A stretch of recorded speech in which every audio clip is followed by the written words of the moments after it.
before we get started, I ran across something, and I want you to show you what we do, what you can do, because what I did is I kind of did some Googling on protecting your kids with their iPads and what have you, and I came across this.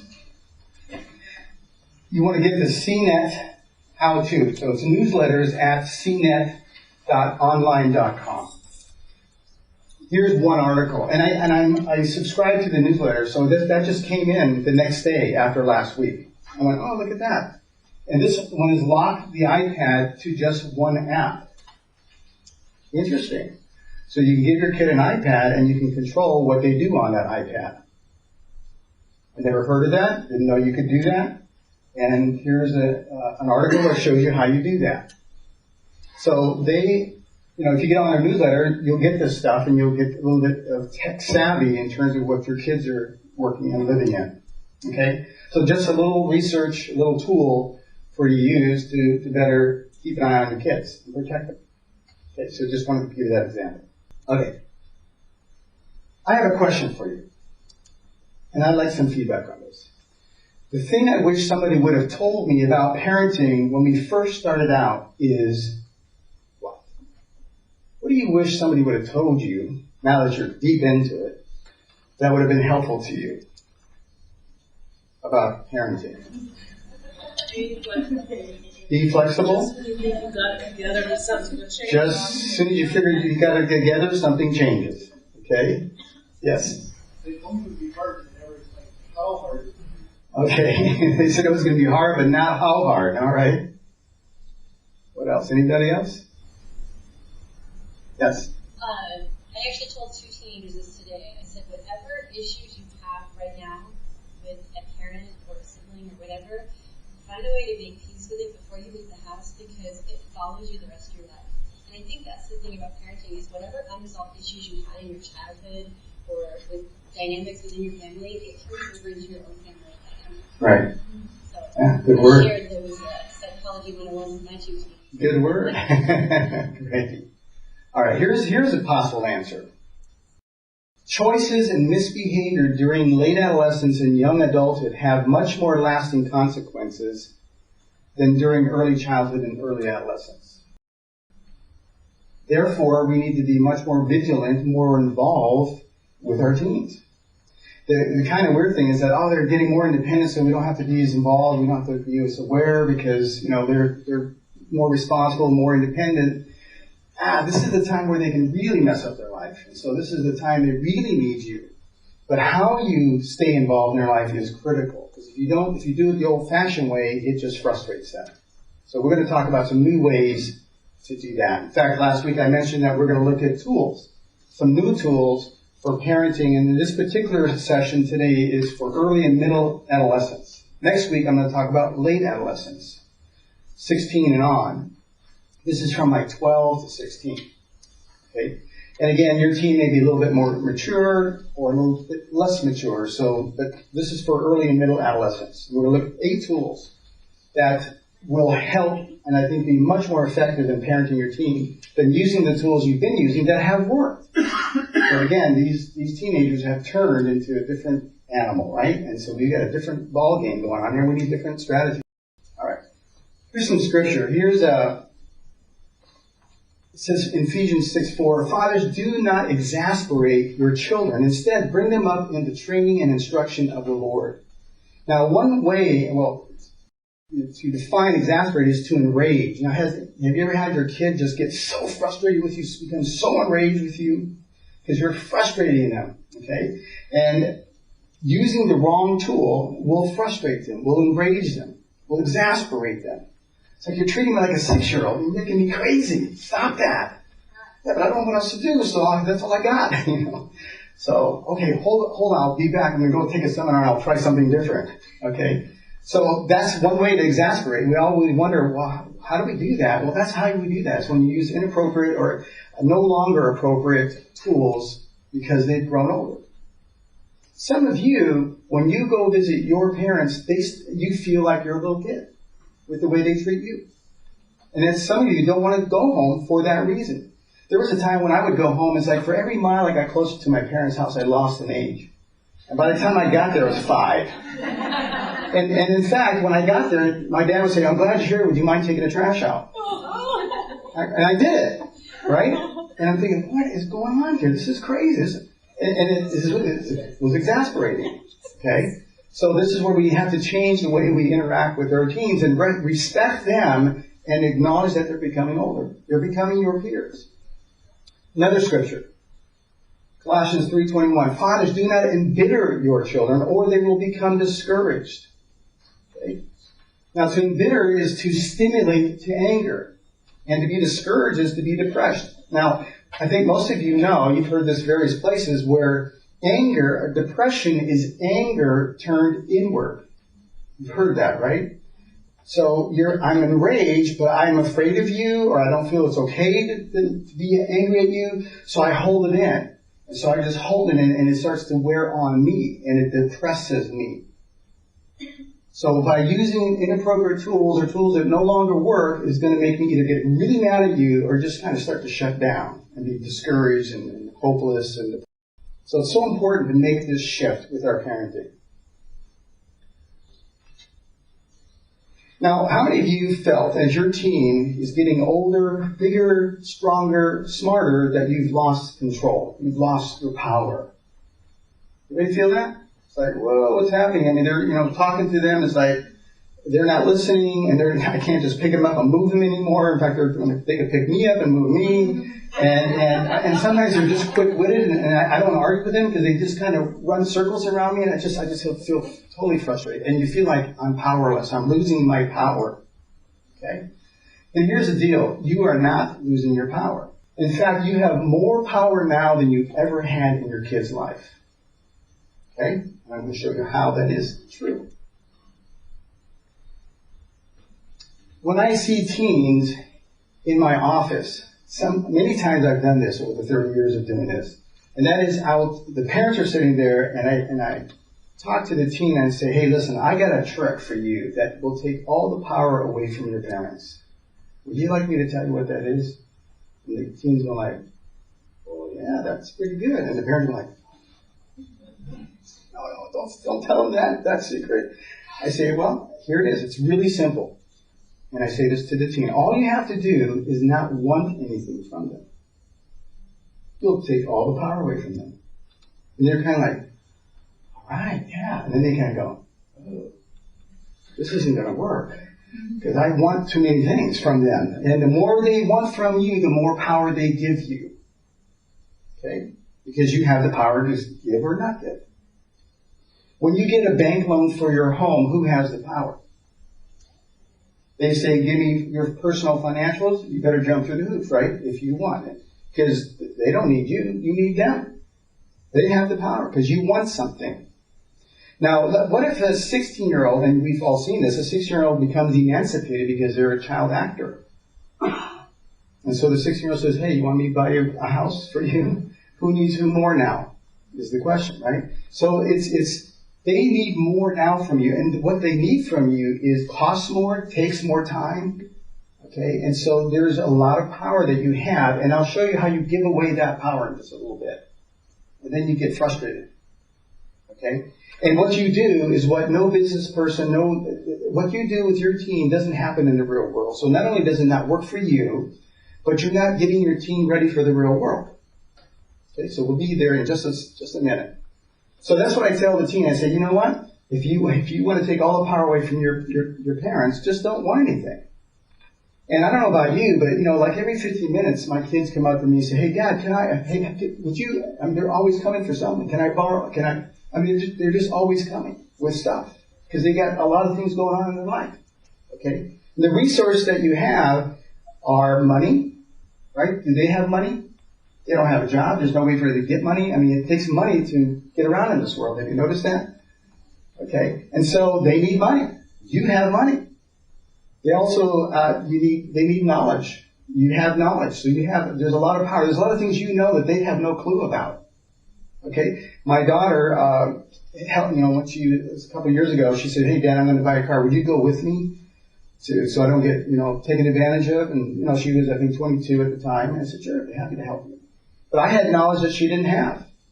Okay? And there's a lot of knowledge that you have that they just don't have. Now, what's interesting, 20 years of teaching this, we have a new thing where they can get knowledge pretty quick, though, by doing what? Google. It's amazing, right? So now we're getting a little bit more on a level playing field, but what they don't have that you have that Google can't give them is what? Experience, exactly. And there's a lot of knowledge that comes from experience that you can't Google. Okay? So you have money, you have knowledge. You also have things and stuff that they want to use. Your television, your internet service, your car, your whatever. Okay? It's your stuff. They want it. Let's make a deal. Okay? Let's make a deal. And so I just want to encourage you that you have power, and more power than you ever had, to have a positive influence on your team, not to control them, but to influence them and to help them grow into healthy Christian young adults. And you want to take advantage of that power and not give it away. And inadvertently, you guys give it away. So I'm going to show you how not to do that. The more they want, the more power they give you. Now, I would play with my kids. My son, this is many years ago, he came up, hey, Dad, could I borrow the car? Or could you take me to somewhere? And I said, hold on one second.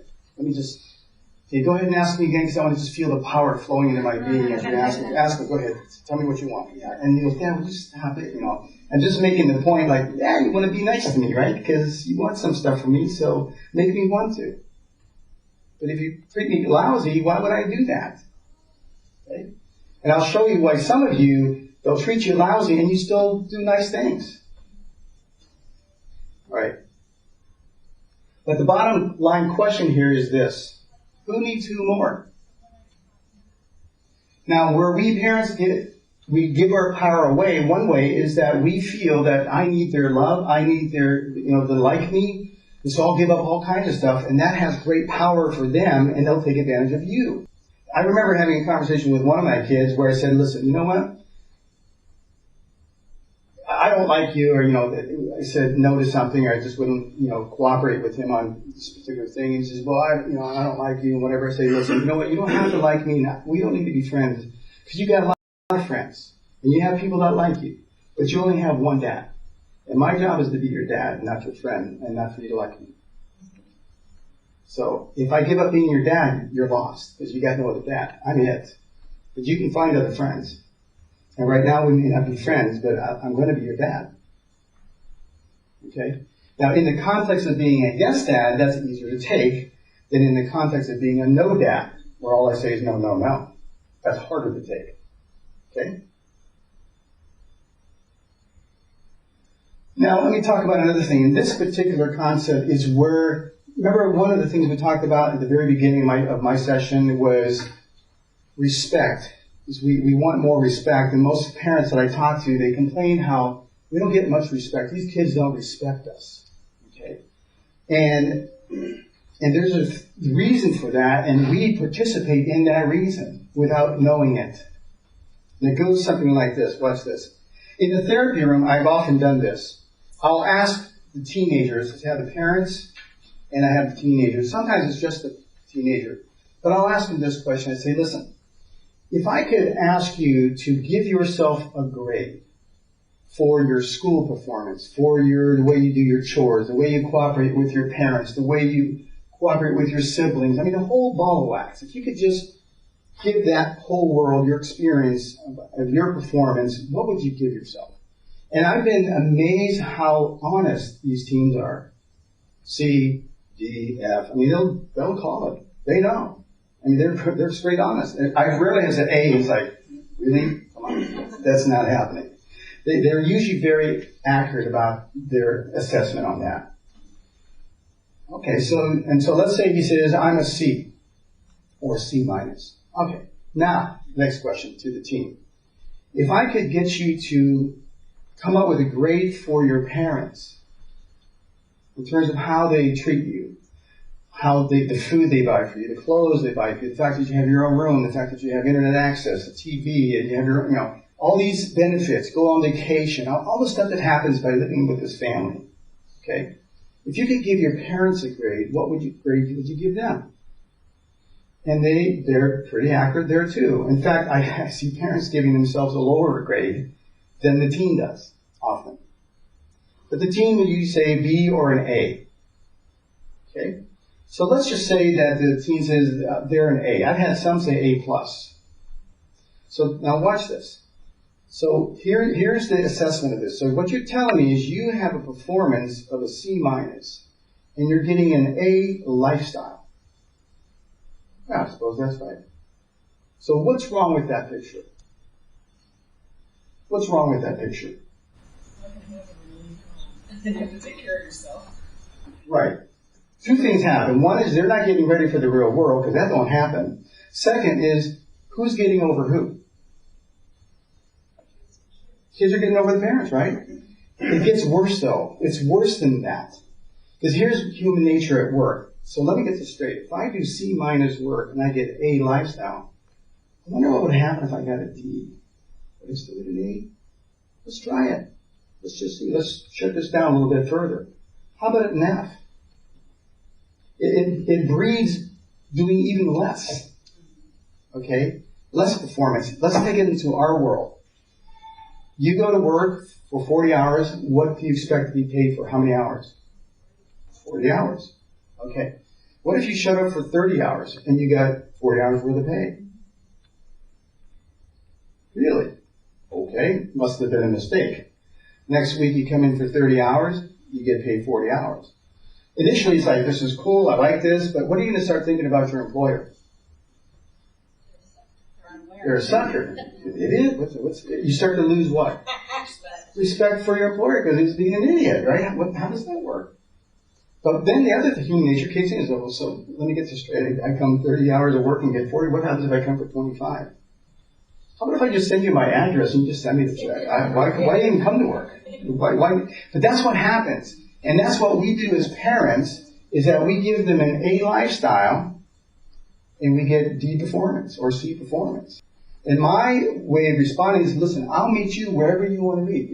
And I told my kids, I'm prepared to give you an A lifestyle. I'd love to do that. Okay? But you tell me what lifestyle you want by your performance. It's like I'm an employer. Hey, listen, you can come as work for me as many hours you want. You just let me know how many hours you show up for, clock in. I'll pay you for what you came for. Fair deal? Sure. You respect me? Absolutely. That's the deal. But I'm not going to pay you more than you showed up for.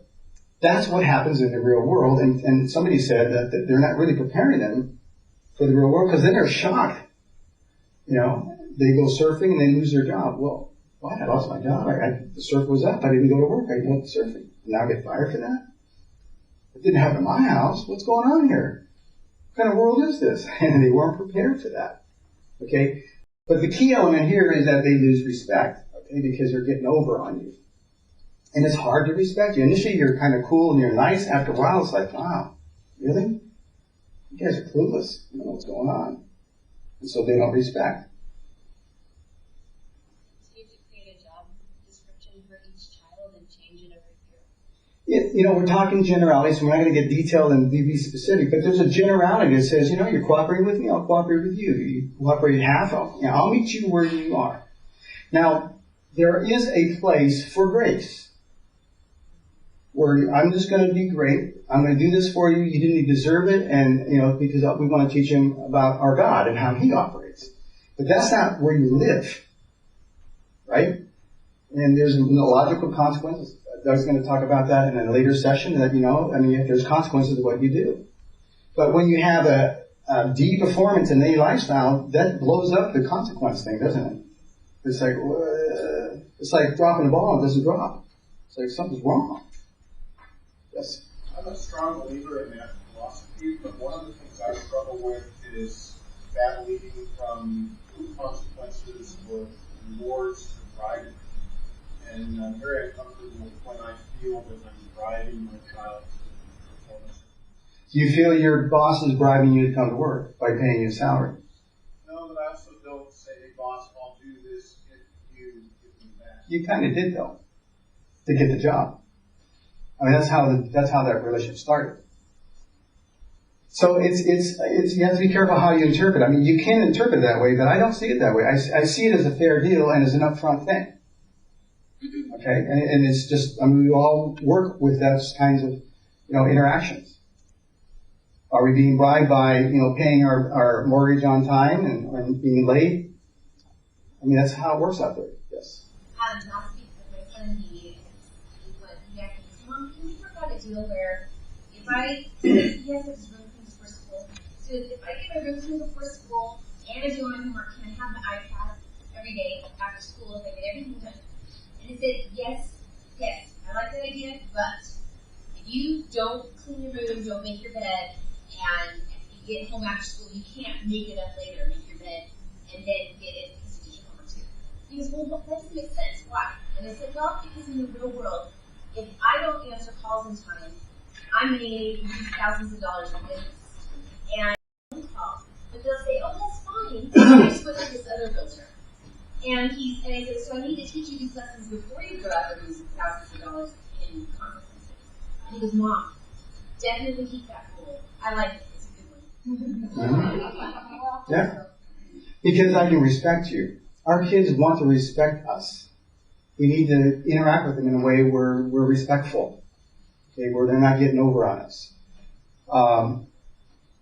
So I want to give my kids an A+ lifestyle. I have the ability. Just, will they allow me to? It's on them. Okay? I'm willing to give raises to my employees. Will they give me the reason to? I'd love to. Here's another simple example. Let's do this. At McDonald's. How does McDonald's work? Here's how it works. You drive up to window number 1, right? And what happens at window number 1? This is for a $1 hamburger. Okay, this is not big time stuff. $1. What happens at window number 1? Okay, in your mind, you get your hamburger? No. You have to go to number 2. At number 2, what happens? Get your hamburger. What do you do though when you get the bag? You look in the bag and make sure you got your hamburger, right? Because you may got chicken or something. So you're double checking. And then you drive off. This is what happens at home. We go to window number 1 and we say, hey, can I have X? We get X, we back out and drive away.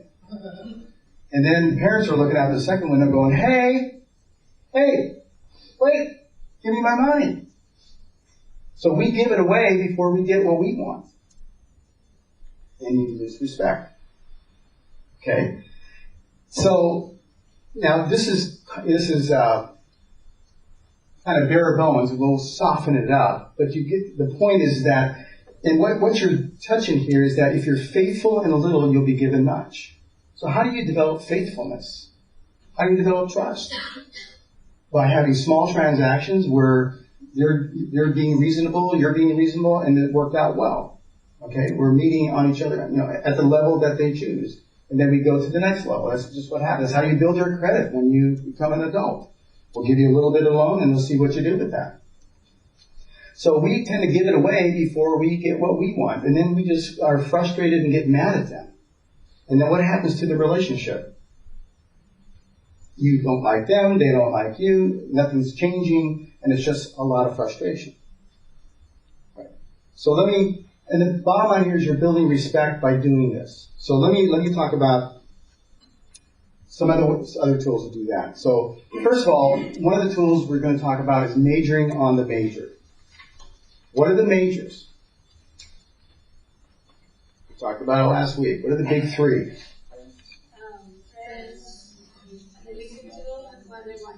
Friends, what they're listening to, and what they're watching. And what influences them in terms of what they're listening to and what they're watching?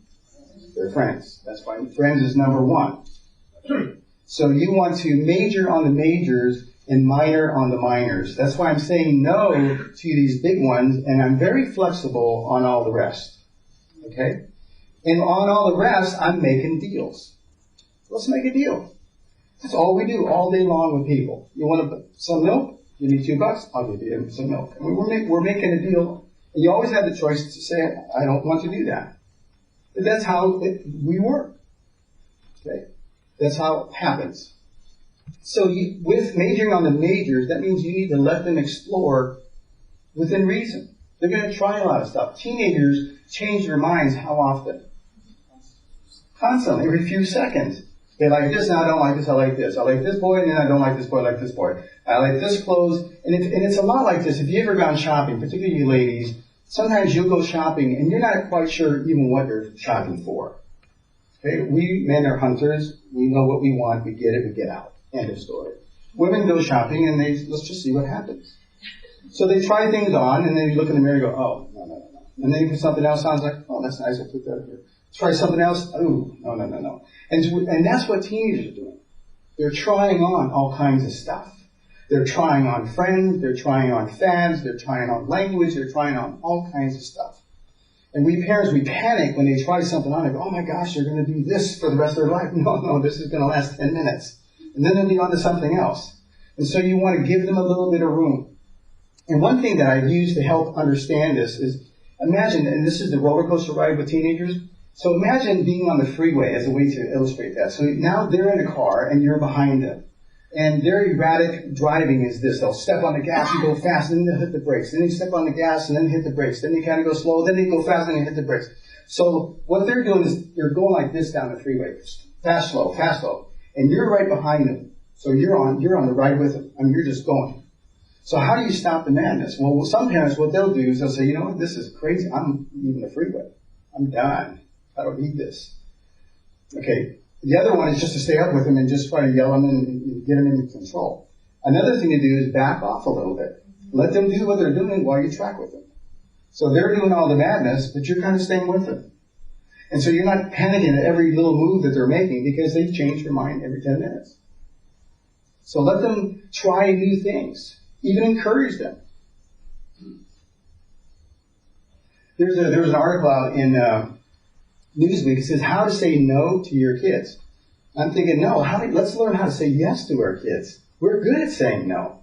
We say no all over the place. We're driving them crazy with our no's, but with conditions. So let's look at some examples of how to say yes. Okay? Can I go to Susie's house? Yes, as soon as I learn a little bit more about their family. Absolutely. So did I say no? Was there a no in the conversation? So what's there to rebel against? There's not a no. I haven't said no. Now they say, well, why do you need to know? I said, that's just what I need. You give me what I need, I'll give you what you need. Let's make a deal. And you don't have to give me what I need, but if you don't give me what I need, then why would I give you what you need? I mean, it doesn't make any sense. But that's what happens a lot in homes. And what we do is we are at the first window of McDonald's, we give them the hamburger and we hope that they'll come to the next window and give us the money, give us what we want. And what do you guys want? You want intangibles. You want respect. You want obedience. You want them to, do their chore. I mean, there's a lot of things you want. And life is based on give and take, making deals. It happens in marriages. You're making deals in your marriages all the time. And when a deal ain't fair, it ain't a good marriage. Okay? And that's just what happens. So let's get good at it. Let's understand it. Let's not resist it or argue about it. It's what happens. So let's do it well. So can I go to Susie's house here? Sure. As soon as I learn a little bit more about the family. And the tone is positive. There's a yes. And then let's see what we can do. All right. Another example. Can I watch X? Of course you can, as soon as your homework is completed. No, but. No, it's just saying, sure, but here's the condition.